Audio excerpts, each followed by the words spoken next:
a fairly long day, but a very, I would say, fruitful and a useful discussion. So thank you very much to everybody who participated, not just the speakers, panelists, moderators, but also all of you around the table who contributed to the discussions.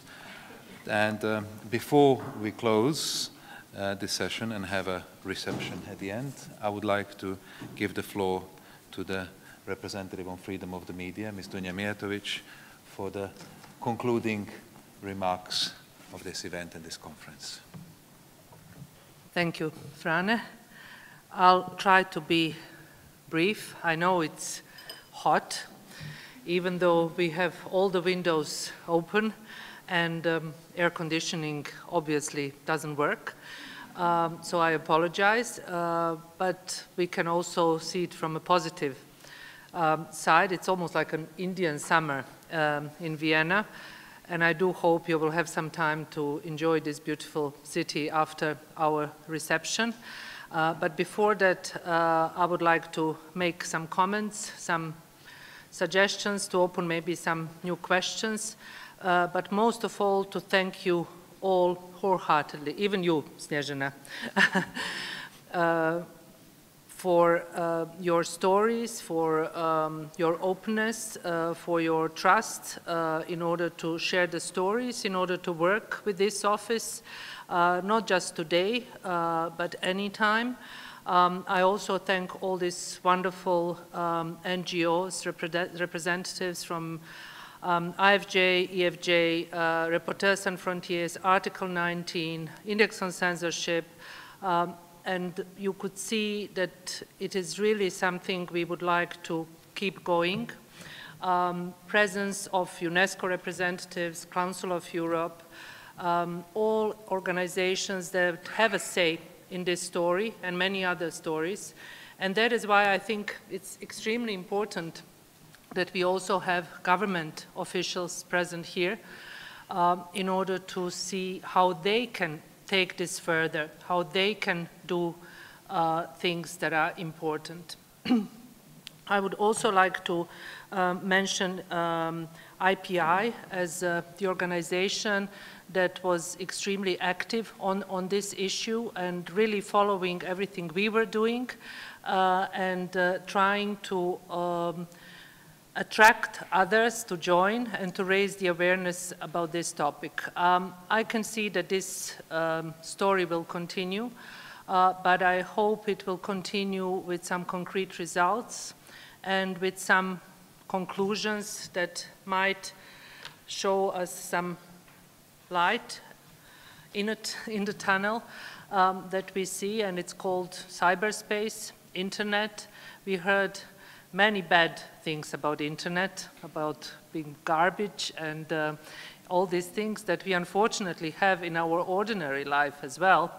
But we also have to embrace it with a positive thinking, using the benefits of the internet that is connecting us, building bridges, and offering the opportunity that we get in touch quicker and also hear about horrible stories and examples we also heard today in order for us that are mandated in a way to tackle these issues and to raise the awareness about problems many journalists and bloggers are facing in the OSCE region and beyond, presents a very important tool nowadays. With this in mind, I would also say that I'm quite proud with my team and the work that has been done in a quite short period of time. I would particularly like to thank Ingvild Andersen, sitting on my left. Probably most of you met with her and spoke to her already. Ulrike Schmidt on the right side. Jennifer Adams, I don't know where is Jen, probably outside. But they were absolutely crucial in making it possible for all of us to be here today.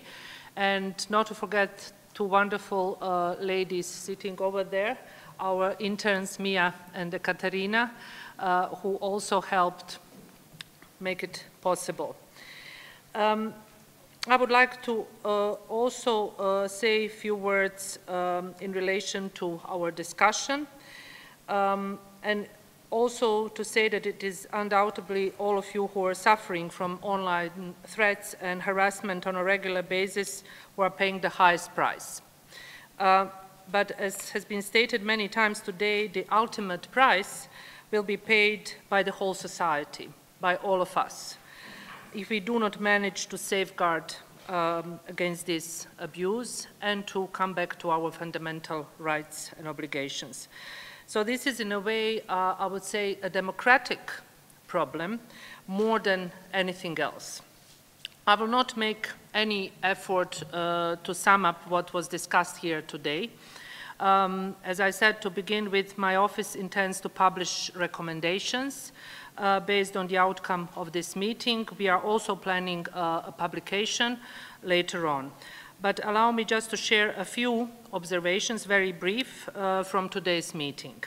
It has become very clear during the discussions that online and offline spheres are not separate worlds and must not be treated as such. Sexual violence and abuse announced by online threats are sometimes executed in the so-called real world. But even if they stay limited to verbal threats of rape received online, by email or via social media, we heard of the grave effect they can have on the affected journalists and bloggers, such as severe trauma and isolation, and female journalists being dissuaded from reporting in a certain way and not being able to focus on their work, or in a way running away from their work. Today's meeting, sometimes painfully and very emotionally, demonstrated what many of the speakers talked about. The victims of online abuse are real people who do take these threats personally. The more so when they are sent after working hours to personal email addresses or social media accounts, and when they relate to the journalist's personal sphere. Online abuse towards female journalists and bloggers should not be looked at as an isolated phenomena, social phenomena. It is not only a question about how to secure journalists' safety, it is also a discussion about hate speech, in general, online freedom, and gender equality. Many of you have identified the issue of gendered abuse and verbal violence against women online as a reflection of a broader problem that prevails in society, namely misogynist and violent behavior towards women. And this is a real world. This is what is discussed at many other forums, at the UN Human Rights Council, at the Council of Europe, European Commission. That's the reality. But this reality is somehow now even more exposed with the internet and the possibilities we have there. As Maja Fjärstad, the Swedish State Secretary, rightly pointed out, it is the same patriarchal structures we are dealing with online as offline. And that is why it comes so vital to protect online freedom. Let me sum up of some required actions and responsibilities that we mentioned here today. And of course, in the process before issuing recommendations, you are invited to provide any ideas, any suggestions in which direction this whole process should go, and also to be part of drafting of the recommendations that will be presented to public very soon. All of you have mentioned that actions need to be taken by the different stakeholders, starting with journalist supervisors at the workplace involving state authorities and international organizations, and finally engaging society as a whole is in a way educational process. Some of our male speakers emphasize that misogynist speech and behavior is not a problem that affects women only, and therefore it is not up to women alone to fight it, but that men need to become engaged in the fight. I could not agree more. This is also extremely important, and I'm really grateful to all male colleagues and ambassadors, ambassador is also present here, who really dedicated their time and energy in order to engage with us in these efforts. This is a joint effort. This is not something that only ladies can fix. We need to look at the issue in a more nuanced way and find out more about driving forces behind hate speech and online abuse. As was pointed out by several here today, we have a very robust human rights framework that can deal with these issues. There is no need for new laws. What is needed, however, is better implementation, as always. International organizations play a crucial role in this work, and they need to join efforts and voices. And this is one of the reasons we are present here today, and I hope this fight will continue by really coordinating, cooperating, and not duplicating our efforts, but joining together for the same cause. Intermediaries were mentioned on several occasions, and I'm really grateful to Google to send their representative.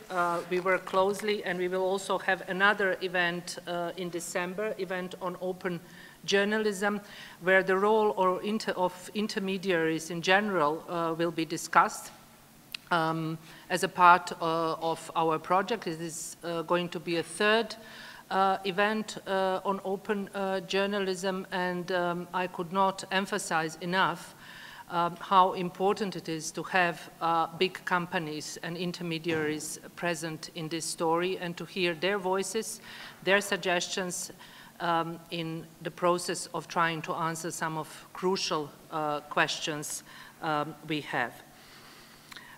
Media outlets are often not aware of the depth of the problem. That was also mentioned. This might be due to a lack of reports from female journalists. As we heard from Norwegian researcher, many think sexual harassment is too shameful to be brought up and avoid sharing their experiences with their employer. It takes a lot of courage to step forward and talk. Today we heard stories from brave journalists who dare to do so. And what we should not forget, that there are societies or countries that are part of the OSCE family, where all these issues that we are discussing here today are still part of dogmas, taboos, issues that are extremely controversial in the society. So it makes it even more difficult for those colleagues, female journalists and bloggers, to try to tackle issues that is affecting their profession, but also their private life. As several has pointed out, procedures need to be in place which allow the victims to share what happened to them, to be taken seriously. And I think this is one of the forums. You need to take it seriously. It is something that is discussed under the roof of the international organization where 57 states are present. They need to listen to us, they need to listen to you, and they need to listen to me in order to get engaged. And this is something I can assure you we will continue doing together with other stakeholders. With better protecting female journalists and bloggers from online abuse and threats, we need also to ensure that the internet stays protected as a resource for accessing and communicating information. Anonymity needs to be maintained, as it is often justified when the author of information or comment would be in danger of losing protection. Protection of female journalists from abusive speech does not need to and must never curb freedom of expression and freedom of the media in an educated and responsible society. But that's ideal world, and we are very much aware of the fact that we do not live in an ideal world. Next event where we will have this discussion and the forum and the platform in international arena is a next Stockholm Internet Forum where this issue will again be one of the topics, and I will have an honor to share a panel together with our guest, State Secretary in Sweden, and we will discuss also the issues that are very much related to gender-based violence online. I'm also in discussions about having our topic also be brought to IGF Forum in order to have discussions there, and we are working with many NGOs and organizations in order to broaden the discussion, to make it more global, and to have it more prominent in international arena. At the end, I would just mention Twitter, that was very, very active today. And we can see that there was a lot of engagement from around the world by many international organizations, but by many journalists individually, supporting the topic, supporting this event, and trying also to share their stories on Twitter. We had tweet chat that was organized with CIMA quite recently, and where we also engage international organizations and people in order to discuss this topic. And this is also one of the ways where we try to see how much interest and how much need is for us to engage in one of the topics. Please share your thoughts with us. Do stay in touch. As I said, try to enjoy a wonderful evening in Vienna. And before that, let's continue our discussion over a glass of wine, I hope so. And thank you once again for a wonderful experience. It has been a real pleasure and honor to have all of you here. Thank you very much.